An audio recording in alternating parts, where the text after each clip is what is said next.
1789. Toinen sotakesä. Ensimmäisenä kesänä Anjalassa oli ylitetty 10.7.1788 Kustaa III johdolla Kymi-joki tarkoituksena vallata Hamina, mutta hyökkäys pysähtyi Husulaan.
Voitokkaan taistelun jälkeen Kustaa III painottaa suomenkielisen lentolehtisen, jonka tarkoituksena on muokata Venäjän puolella asuvien suomalaisten mielialoja suopeaksi ruotsalaisille joukoille. Kuningas muotoilee ja lausuu lentolehtistä. Armollinen julistus niille Suomenmaan asukkaille, jotka ennen tätä ovat olleet Ruotsin valtakunnan alamaiset, mutta nyt huokaavat vierahanikeen alla.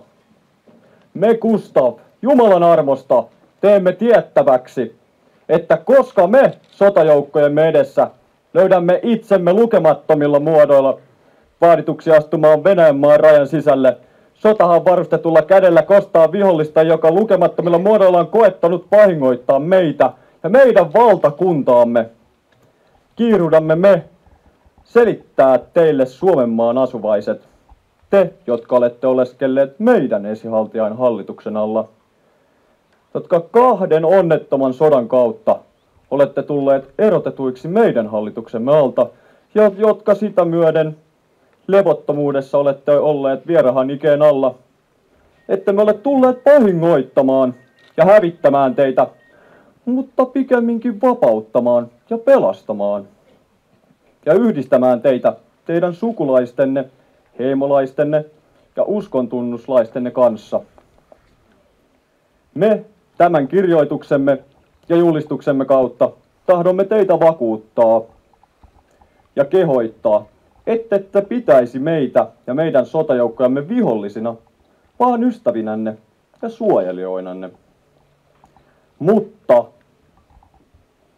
jos te annatte vietellä itsenne pakohon taloistanne ja tiluksiltanne, niin emme taida estää niitä tapauksia, kuin sen kaltaisten pakenemisen kanssa on välttämätöntä.